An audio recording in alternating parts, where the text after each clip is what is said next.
Good morning प्यारे बच्चों। आज हम अपने बाकी बच्चे चैप्टर्स के रिवीजन करेंगे, यानी कि उनके नोट्स देखेंगे। मेन पॉइंट मैंने आपके लिए लिख लिए थे, मैंने आपको पहले ही बता दिया था। ठीक है, तो जल्दी से वीडियो को कर लेते हैं स्टार्ट। चैनल पर नए हो तो चैनल को जल्दी से सब्सक्राइब कर लो, क्योंकि मैं ऐसे ही और इम्पोर्टेंट वीडियो आपके लिए लाता रहता हूँ। और ये वीडियो अच्छी लगे तो वीडियो को लाइक भी करना। ओके, तो हमने सब पहले तो भूगोल का अपोहा तीसरा चैप्टर देख लिया था। आज हमें जलवायु चैप्टर अपना देखना है। ठीक है, तो देखो बच्चों, जलवायु में क्या होता है, आपको जो जो मेन चीज़ें पूछी जाती हैं पेपर में, मैंने वही लिखा है। मैं सारा इंट्रोडक्शन तो नहीं बता सकता हूँ क्योंकि पेपर हमारे पास है।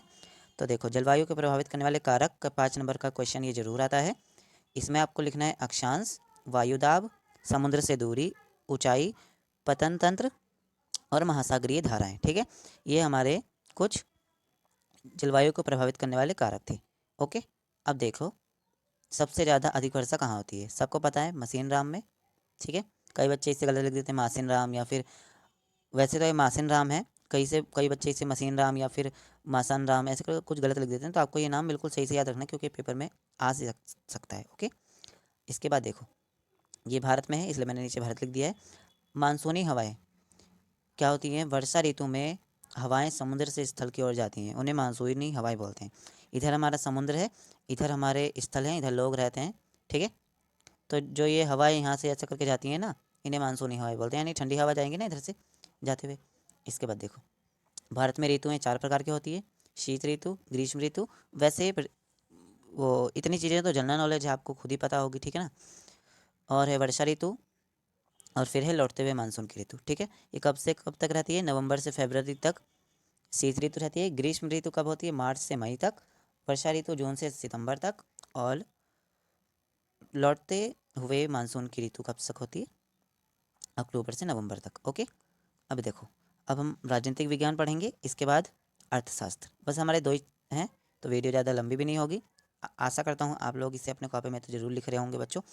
इसे अपनी कॉपी में ज़रूर से ज़रूर लिखना कि पेपर के दिन प्रिपरेशन बिल्कुल भी कम ना हो, अगर आपको 98% लाने हैं तो। हमारा राजनीतिक विज्ञान चैप्टर 1 और चैप्टर 2 ही आएगा इसमें। तो लोकतंत्र क्या, लोकतंत्र क्यों में देख लो क्या क्या चीज़ें इंपॉर्टेंट है इसमें। लोकतंत्र क्या होता है? शासन का वह रूप जिसमें शासकों को चुनाव जनता द्वारा करते हैं। ठीक है, शासकों का चुनाव जनता करती है, उसे लोकतांत्रिक देश बोलते हैं। ठीक है, अब्राहम लिंकन। अब लोकतंत्र की परिभाषा किन्होंने दी थी? अब्राहम लिंकन ने दी थी। क्या कहा था उन्होंने? लोकतंत्र एक ऐसी सरकार है जो लोगों की है और लोगों द्वारा बनाई है और लोगों के लिए है। ठीक है, 3 पॉइंट हैं। क्या क्या? ये लोगों के लिए है, ठीक है, और लोगों द्वारा बनाई गई है और लोगों के लिए है। ठीक है, मतलब कि ये लोकतंत्र की एक तरह से परिभाषा है। फिर है परवेज मुशर्रफ, कौन थे? इन्होंने सैनिक तख्ता पलट किया था 1999 में। सैनिक तख्ता पलट कब किया गया था? 1999 में। अगर आप इसे कॉपी में नहीं लिख रहे हैं तो आप इसको पेपर के दिन मेरी वीडियो देख सकते हैं अपने कान में ईयरफोन लगा के, तो आपको अच्छी तरह से याद हो जाएगा, क्योंकि जो चीज़ें पढ़ने से याद नहीं होती वो सुनने से जल्दी याद हो जाती हैं। ये एक फैक्ट है। ठीक है ना, अब देखो संविधान निर्माण, इसमें क्या है? 1949 में 26 नवंबर 1949 को संविधान तैयार हुआ था।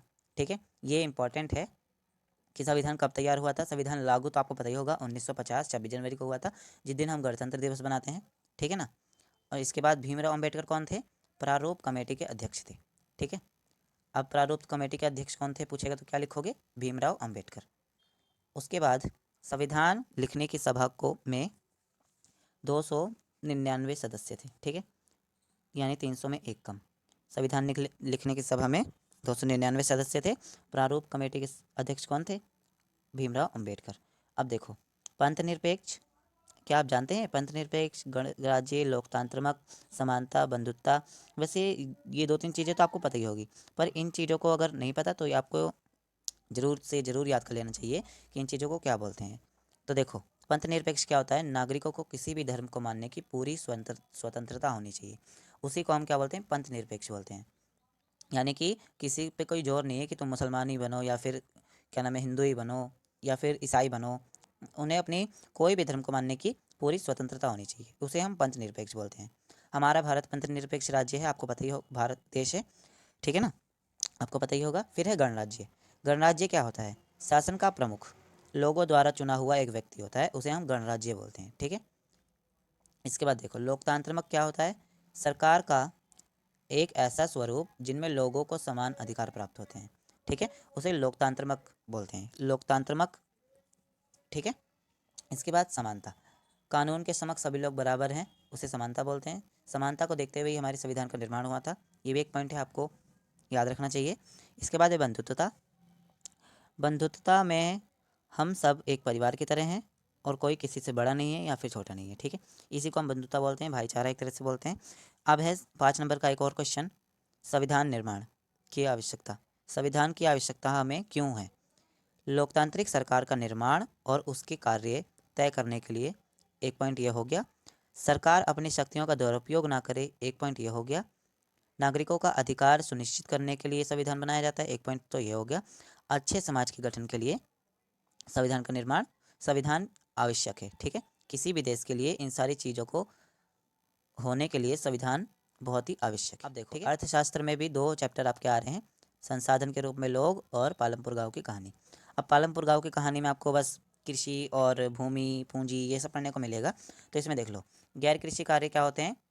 गैर कृषि कार्य पढ़ने में आपको थोड़ा अजीब लग रहा होगा, मगर एक तरह से क्या है, मतलब जो कृषि से हटकर हो उन्हें गैर कृषि कार्य बोलते हैं। ठीक है, लघु विनिर्माण, परिवहन, जैसे कोई गाड़ी खरीद के ऑटो वोटो चलाने लग जाए, कृषि ना करे, वो गैर कृषि हो जाएगा। ठीक है, गैर कृषि क्रियाएं हो जाएंगी ये।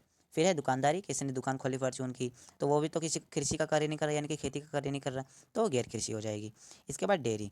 डेयरी भी एक तरह से गैर कृषि तो नहीं है, लेकिन जो खेती में आता है वो कृषि कार्य होता है, और गैर कृषि जो खेती से अलग होता है वो उन्हें गैर कृषि बोलते हैं। इसके बाद उत्पादन हेतु कौन सी 4 चीज़ें आपको जरूरी होती हैं? पेपर में 5 नंबर का क्वेश्चन ये भी आ जाता है। ठीक है, इसको भी याद कर लेना। ये नीचे की चीज़ें अगर ना याद हो तो ये चीज़ें मेन मेन पॉइंट तो याद रखने ही चाहिए। क्या क्या? भूमि यानी कि प्राकृतिक संसाधन, भौतिक पूंजी, श्रम, काम करने वाले लोगों को श्रम बोलते हैं। श्रम, श्रम मतलब मजदूरी नहीं, श्रम मतलब मजदूर। ठीक है। इसके बाद है ज्ञान एवं उद्गम। यहाँ दिख नहीं रहा होगा पर मैं आपके लिए ऊपर से मैंने एडिटिंग करके लिख दिया है। ठीक है, ज्ञान एवं उद्गम। तो अब देखो भूमि में क्या होता है? प्राकृतिक संसाधन हमारे जल होते हैं, खनिज और वन। ठीक है। भौतिक पूंजी क्या होती है? एक तो होती है स्थायी पूंजी और एक होती है कार्यशील पूंजी। तो कार्यशील पूंजी क्या होती है? कच्चा माल और नगद पूंजी होती है। और स्थायी पूंजी क्या होती है? औजार, मशीन और भवन। ये हमारी भौतिक पूंजी हो जाएगी, यानी कि स्थायी और कार्यशील की दोनों पूंजियों को मिलाकर भौतिक पूंजी बनती है। श्रम मतलब आपको पता चल गया, काम करने वाले लोग। इसके बाद मानव पूंजी क्या होती है? ज्ञान एवं उद्गम होता है। मानव पूंजी को क्या बोलते हैं? मानव की योग्यता और उसके कौशल को ही मानव पूंजी बोलते हैं। इसके बाद देखो कृषि ऋतु 3 चीज़ों में बटी है, 3 भागों में। एक है वर्षा ऋतु जिसे हम खरीफ बोलते हैं, खरीफ फसलें। फिर है रसद ऋतु, शरद ऋतु जिसे हम रबी फसल बोलते हैं। और है ग्रीष्म ऋतु जिसे हम जायद फसल बोलते हैं। ये जो वर्षा ऋतु जुलाई से अक्टूबर, शरद ऋतु अक्टूबर से मार्च, और ग्रीष्म ऋतु मार्च से जून। ठीक है। इसके बाद देखो बहुविधि फसल प्रणाली क्या है? ये भी 1 नंबर का क्वेश्चन आ जाएगा। एक ही भूमि के टुकड़े में उत्पादन को बढ़ाना बहुविधि फसल प्रणाली बोलते हैं। फिर है भूमि मापने की इकाई, ये भी 1 नंबर का क्वेश्चन आएगा। जैसे 4 पॉइंट आ जाएंगे, 1 2 3 4, तो उसमें से एक को आपको सही करना है। तो इसमें क्या हो जाएगा? Hectare 10,000 metre square. ठीक है, 1 हेक्टर में 10,000 मीटर स्क्वायर होते हैं। अब जल्दी से अपने सेकंड चैप्टर को देख लेते हैं और वीडियो को कर लेते हैं समाप्त। ओके। तो देखो संसाधन के रूप में लोग, यहाँ पे मैं आपको बता दूंगा मानव पूंजी क्या है, पहले भी हमने देखा था। मानव पूंजी क्या होती है? मानव का कौशल और उनमें निहित होने वाले ज्ञान का स्टॉक, यानी आपके अंदर कितना दिमाग है, आपके अंदर कितना माइंड है, उसी को मानव पूंजी बोला जाता है। इसके बाद देखो बच्चों शिक्षा का महत्व, श्रम की गुणवत्ता बढ़ती है और परिणाम स्वरूप उत्पादन की वृद्धि होती है। अगर आप पढ़े लिखे हो तो आप क्या नाम है, काम ज़्यादा करोगे। ठीक है, काम ज़्यादा करोगे तो उत्पादन में वृद्धि होगी, यानी श्रम ज़्यादा होगा तो उत्पादन में भी हमारे वृद्धि होगी। ठीक है, शिक्षा का महत्व हो गया ये। फिर है आर्थिक क्रिया क्या है? सभी क्रियाएं जो राष्ट्रीय आप में मूलवर्धन हो। ठीक है, आर्थिक क्रियाएं उन्हें बोलते हैं जो पैसों से संबंधित क्रियाएं हो। ठीक है, एक तरह से इसे ये भी बोल सकते हैं।